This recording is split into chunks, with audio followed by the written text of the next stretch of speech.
네, 안녕하세요. 투엔츠 엔치입니다. 서퍼입니다. 저희 액티브 포트폴리오 시간이 돌아왔습니다. 네. 바로 수익률부터 보면은 우선 이번 주 저희는 마이너스 1.52% 수익을 냈습니다. 오, 좋습니다. 네, 그리고 S&P는 동기간 마이너스 2.91%, 나스닥은 마이너스 3% 반등 하나 했는데 네. 또다시 거꾸로 지네요. 그리고 이게 뒤에 제가 뭐 설명을 드리겠지만 금요일, 그러니까 어제죠. 어제 저희가 벌어놓은 걸 다 버려가지고 제가 아니에요. 믿어보세요. 네, 그래서 어쨌든 시장은 이겼다. 그 전까지는 뭐 워낙 쇼 포지션 강력하게 해놨으니까. 그쵸. 네, 그래서 저희 3월 24일 해서 이제 6개월이 좀 넘는 기간 동안 18.88%로 순수익을 냈습니다. 돈이 늘어나긴 하네요. 예, 맞습니다. 내 진짜 계좌는 다 넣고 있는데. 그렇죠.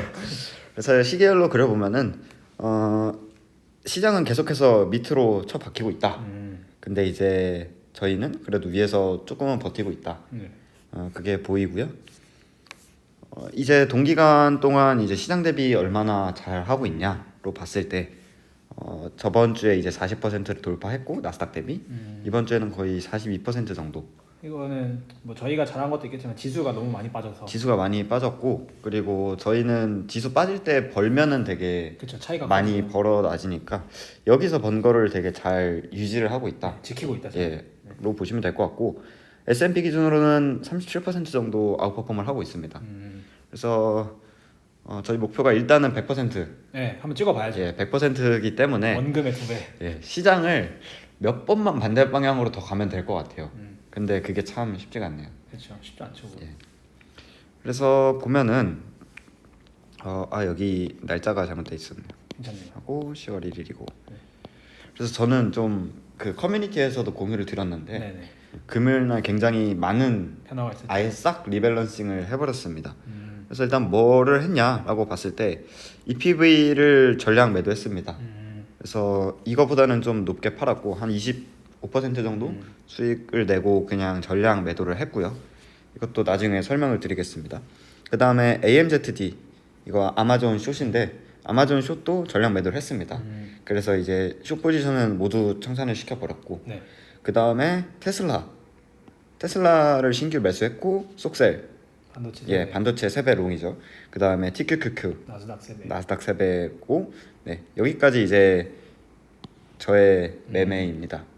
그래가지고 완전히 숏에서 롱으로 딱. 예, 완전히 슈퍼 숏에서 네. 슈퍼 롱으로 바꿨고 금요일 날 그래서 결과는 이렇습니다. 하루 아직 만에. 뭐 하루니까. 예. 저는 솔직히 어제 좀 반등을 해줄 줄 알았는데 자고 일어나니까 파란색이었나요? 네, 다시 파란색으로 돼 있더라고요. 파란색 그래가지고 파란색. 뭐 아무튼 그렇게 됐는데 이거에 대해 근거를 조금 말씀을 드려야 될 것 같아서 네, 이게 왜, 워낙 네. 그게 바뀌었으니까 왜 슈퍼숏이 롱이 됐는지. 예, 그렇습니다. 그거를 먼저 그럼 제가 네네. 설명을 드리겠습니다. 그래서 첫 번째로 일단 먼저 EPV랑 아마존 숏 이거는 이제 EPV가 유럽 숏이잖아요. 네. 이제 유럽 숏인데 얼마 전에 이제 BOE에서 네. 영국에서 이제 중앙은행. 국채 매입을 하겠다라고 네. 해가지고 한번 좀 화제가 됐었잖아요. 네네. 근데 제가 유럽을 계속 봤을 때 일단 저점이 뚫렸었고 네. 생각보다 하방 경직성이 강했어요. 아, 그러니까- 저점이 뚫렸지만 그게 뚫린 게 엄청 깊진 않았다. 깊진 않았고 그래서 누가 봐도 뭐 길 가는 사람 잡고 유럽 어때 보여요? 라고 하면은 다 숏이잖아요. 그렇죠, 그렇죠. 그러다 보니까 되게 하방 경직성이 조금 있었어요. 절대 상방은 없지만 그래도 하방 경직성은 강한 상황에서 그래도 이렇게 국채 매입이나 이런 거를 들어온다는 것 자체가 되게 박스권에 머물 것 같다라는 생각이 들었어요. 그래가지고 이 정도에서 정리를 했었습니다. 상승할 것 같진 않지만 상승할 거라고 그래도 하락에서 크게 먹을 게 없어 보였다. 맞아요. 근데 이제 상승할 수도 있겠는데? 라고 든 생각이 어제 이제 좀 많은 이벤트가 있었거든요. 네네. 첫 번째로 미국에서 마이크론 실적 발표가 있었고요. 네. 그 다음에 두 번째로 테슬라 AI 데이가 네네. 있었습니다. 네네. 이건 아직 제가 못 봤어요. 그래서 일단 가장 중요한 게 저는 이거였거든요. 그러니까 이것 때문에 속셀이랑 TQQQ를 산 거였고 네. 결론적으로 그 다음에 만약에 제 예상대로 시장이 반등을 하면은 이 유럽도 워낙 하반 경직성이 강하니까 단기적으로 슈팅이 충분히 나온다. 오히려 미국보다 더 나올 수도 있다. 그리고 국채 매입이라는 그래도 시장에서는 긍정적인 소식이 있기 때문에 그래서 이 숏 포지션을 모두 정리를 한 거고 그 다음에 이제 여기에 롱 포지션을 구축을 한 거죠. 그래서 정확히는 이 마이크론이 메모리 반도체 기업이에요. 그래서 제가 이거는 사실 원래 오늘 설명을 드리려고 그랬는데 네네네. 양이 너무 많아서 양도 많고 어디서부터 시작해야 될지 모르겠어서 맞아요. 그리고 일단 절대적인 시간이 부족했어요. 네네네. 그래서 어제 새벽에 나왔기 때문에 그래서 제가 다 봤거든요. 다 보고 정리까지 했는데 네네. 뭐 영상을 만들려면은 뭐 이것저것 자료도 준비해야 돼가지고 힘들죠. 그래서 아직은 못 드렸는데 아마 다음 주 내로는 무조건 설명 드릴 거예요. 네네. 그래서 되게 중요한 실적 발표거든요. 그 반도체 섹터에서. 네.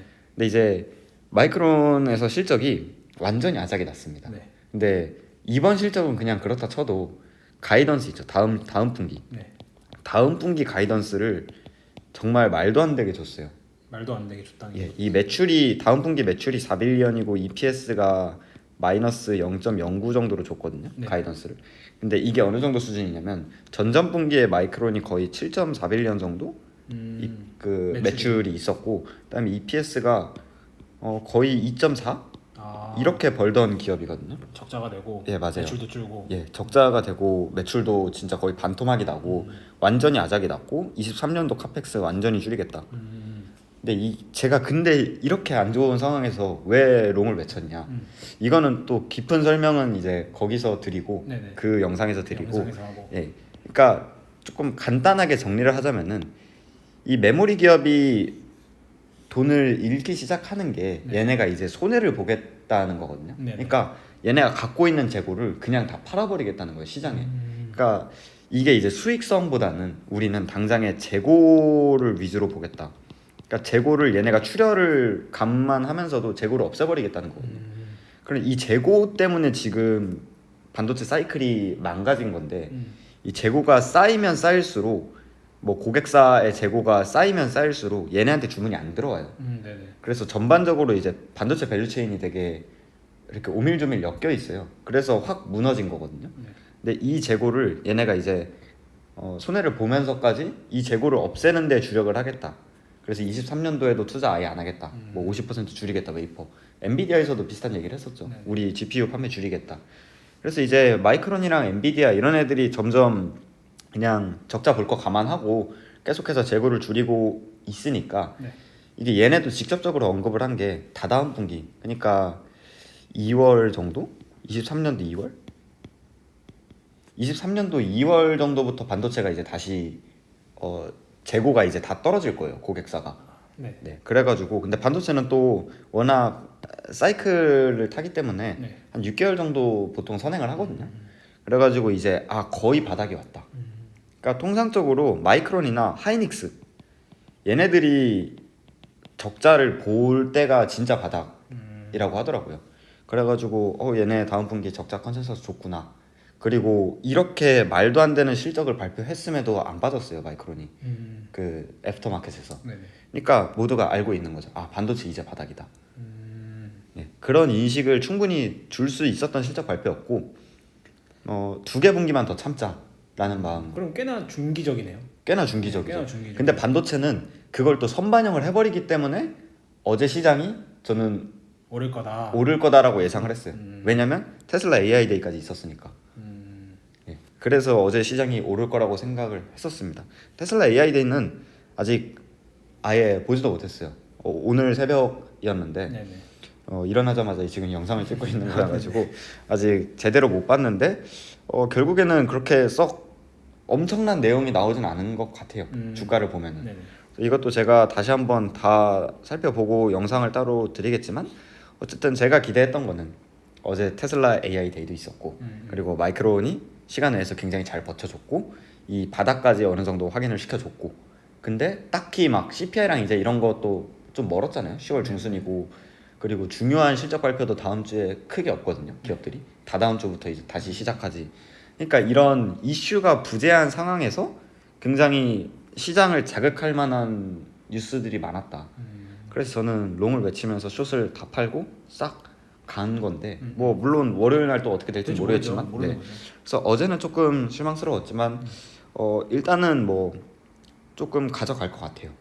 그래서 이것도 만약에 제 포지션이나 심정에 변화가 있으면은 다시 커뮤니티를 통해서 바로 공유를 드리도록 하겠습니다. 저는 변하는 게 당연한 거라고 생각하는 게 왜냐하면 지금 알고 있는 정보와 다음 주 알게 될 정보가 또 다르잖아요. 그렇죠. 뭐 또 이런저런 지표들 발표될 테니까. 바뀔 거니까 상황이 바뀌는 거니까. 맞아요. 그래서 저는 뭔가 과거에 이렇게 얘기했던 게 말을 바꾸더라가 아니라 그 상황에 맞는 새로운 판단을 한 거다. 항상 그렇게 생각을 해요 저는. 그래서 뭐 이게 결과가 어떻게 될지 모르겠고 뭐 하시면 될 것 같고 저는 개인적으로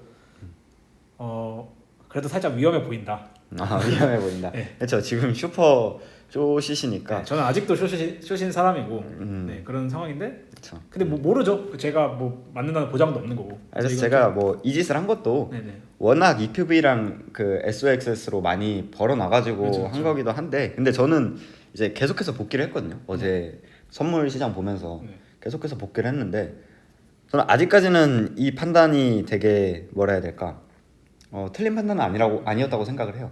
그러니까 합리적인 결정이었다고 생각은 해요. 근데 이제 레버리지를 좀 줄이면 분할했으면 어땠을까? 그렇죠. 30% 정도만 맞아요, 총 맞아요. 매수량의 그러니까 30% 정도만 네, 샀으면 어땠을까? 그건 이제 테크니컬적인 네, 거인데 그건 조금 부족한 걸 인정합니다. 근데 어찌됐든 이런 이게 투자 센텐스랑 로직은 그쵸. 저는 합리적이었다고 생각을 합니다. 근데 항상 근데 그게 중요해요. 방향은 맞추고 저희가 네, 저희가 방향을 맞추고 못 기다려서 맨날. 그러니까 뭐 그 매매적인 부분에서 약간 아쉬운 점이 많잖아요. 맞아요. 그래서 충분히 합리적인 결정이긴 했다. 네. 다만 역시 이제 또 테크니컬 기술적인 것들에 대해서 조금 부족함이 있었다. 그 정도로 괜찮습니다. 피드백을 할 수 있을 것 같습니다. 괜찮습니다. 이렇게 발전해 나가는 거죠. 네. 저는 지난주에 포트 변화는 보일 추가 매수 있었고요. 네. 뭐 셰니어는 지난주에 대비해서 좀 올라와졌고 음, 네, 수익률이 좀 올라와졌었고 그러네요. 그리고 보일은 지금 지난주 대비해서 더 빠졌어요. 저점은 더 내려갔는데 근데 저는 그냥 기다릴랍니다. 네, 이게 아직 분할로 추가 매수하고 있거든요. 네네. 더 떨어질 수도 있을 것 같아서 그래서 그래서 계속 째려보고 있고 아직 유동성이 남아 있어서 그쵸. 네, 보일 추가 매수할 거고 저는 큰 로직의 변화는 없어요. 미국 천연가스에 대해서 굉장히 좋게 보고 있고 갈 거다. 네, 얘는 갈 거라고, 결국엔 갈 네, 거다. 결국엔 갈 거라고 보고 있고 제가 처음 로직을 세웠을 때 저도 한 번에 너무 많이 들어가서 많이 빠진 게 있는데 뭐 기술적인 근데 결국에는 오를 거라고 보고 있고 그 다음에 저도 엔치님과 마찬가지로 로직이 틀렸을 거라고 보지 않는다. 그냥 그 타이밍과 시기가 뭔가 문제인 것 같은데 그게 제일 어려워요. 네, 기다린다. 그래서 제가 안 팔고 손절 안 하고 계속 기다리고 있거든요. 추매하면서. 그래서 저는 그 당분간 큰 변화는 없을 것 같아요. 계속해서 기다린다. 네, 계속 보일 쪽으로 많이 보고 있고 시장 그냥 팔로우하면서 새로운 기회가 뭐가 있을까 그냥 그런 거 볼 것 같아요. 저는 지금 막 새로운 기회가 보이는 건 없거든요.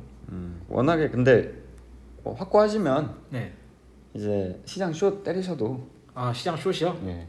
아 근데 제 돈으로 하고 싶은데 여기가 지금 물려 있어가지고 그렇죠. 시장 숏 그리고 시장 관련해서도 저는 지금 그 나스닥에 이렇게 차트가 있는데 전저점이 한 요 정도 되거든요. 네네. 그리고 지금 한 요 정도 지금 요 정도예요. 그래서 한 요게 한 200 정도 차이 나는데 지수로 뭐 1%, 2% 차이예요. 네네. 그래서 저는 조금 더 빠져도 되겠지만 여기가 아직도 그 뭐라고 해야죠? 그냥 이미 충분히 바닥이다라고 보는 입장입니다. 네. 그래서 개인적으로 엔치님도 이 지점까지 갔을 때 견뎌야 된다. 맞아요. 네. 이거를 좀 이해하고 그러니까 미리 준비를 해놔야 마음의 준비를 좀 해놔야 왜냐하면 저희 3배씩 들어갔으니까. 그렇죠. 그래서 예를 들어서 한 10%만 더 빠져도 30% 빠지는 거잖아요. 그렇죠. 견뎌야 된다. 그러니까 로직이 확실하다고 생각하고 그러면 더 빠질 겁니다. 왜냐면 10% 빠질 때 네. 빠지고 잠깐 올랐다 빠지고 잠깐 올랐다 그걸 레버리지로 봤잖아요. 아 근데 그것도 뭐 맞는 말인데 그게 생각보다 단기간 내에는 엄청 차이 나진 않아요. 근데 이제 장기로 가면 진짜 말도 안 되게 차이 나는 게 맞는데 아무튼 그렇습니다. 그렇군요. 네. 그리고 그래서 요거 견딜 수 있어야 된다. 근데 물론 10월 달에 CPI 나오잖아요. 네네. 그리고 또 남아있는 FOMC 있잖아요. 그렇죠. 이거 맞춰서 또 상황 바뀌면 이거 더 갈 수도 있는 거고 아니면 여기서 이렇게 끝날 수도 있는 거고 그거는 그때 상황 가서 봐야죠. 네, 근데 지금 상황으로는 그리고 뭐 너무 중구난방으로 저희가 얘기하는 것 같긴 한데 워낙에 너무 많은 일들이 있었어서 네, 맞아요. 이번 주에 또 지표들이 많이 나왔었어요. 제가 또 이거를 공유를 드렸었는데 근데 뭐 공유 안 드린 것도 많거든요. 지표들. 근데 이제 9월 이제 소비자 신뢰지수 이런 거 보면은 네네. 정말 고용이 너무나 견고해요. 좋다. 네. 그러니까 고용이 너무 견고하다. 불황과는 거리가 멀다. 그러니까 이게 참 되게 웃겨요. 그러니까 고용이 견고하다. 좋은 거 아니야? 안 좋은 겁니다. 이 페드는 지금 제일 포커싱하고 있는 게 인플레이션이에요. 그렇죠. 예. 근데 이 인플레이션을 억제하려면 고용을 줄여야 돼요. 그러니까 얘네가 직접적으로 언급도 했었잖아요. 그래서 지금 뭐 약간 출혈이 있더라도 우리는 가장 중요한 건 인플레다. 그래서 이거를 뭐 2% 수준까지 낮추겠다. 뭐 이런 얘기를 하면서 했는데 9월까지도 고용이 견고하다라는 거는 10월 CPI가 저는 10월 CPI는 낮게 나올 거라고 생각하거든요. 네. 그러니까 낙폭이 좀 커질 거라고 생각을 해요. 네네. 그럼에도 불구하고 FOMC에서 뭐 좀 긴축적인 모습을 할 수 있을 약간 그런 명분을 주는 지표들이 되게 많았어요. 그리고 뭐 또 독일 인플레이션이 이제 10%를 돌파했습니다. 유럽은 힘드네요. 유럽은 힘들고 독일이 정말 뭐 여러 가지 지표가 있거든요. 뭐 기업 신뢰 지수 뭐 이런 등등의 지표들이 있는데, 그러니까 결국에는 모든 지표들이 다 숏을 강력하게 외치고 있습니다. 그래서 유럽은 좀 힘들다. 그리고 페드가 인플레를 억제하기 위해서 금리 인상을 더욱더 긴축적으로 할 수 있는 지표들이 계속해서 나오고 있다라는 점을 공유드립니다. 네, 알겠습니다. 그래서 뭐 어찌됐든 저희가 포트가 되게 많이 바뀐 거거든요. 이게. 그렇죠, 많이 예, 바뀌었죠. 완전 방향이 바뀌어진 거라 뭐 저희가 막 그렇게 우린 맞을 거야라고 하면서 끌고 갈 스타일은 아니어서 만약에 다시 이제 이건 숏이 맞다라고 하면은 깔끔하게 손절하고 그렇죠. 바로 이제 애초에 그거 하려고 만든 맞아요. 액티브 계좌니까. 예, 그래서 커뮤니티에 공유해가지고 좀 시장과의 격차를 더 벌릴 수 있도록 노력을 하겠습니다. 좋습니다. 오늘 고생 많으셨고 네. 다음 주에 더 좋은 영상으로 찾아뵙겠습니다. 네, 그럼 안녕. 안녕.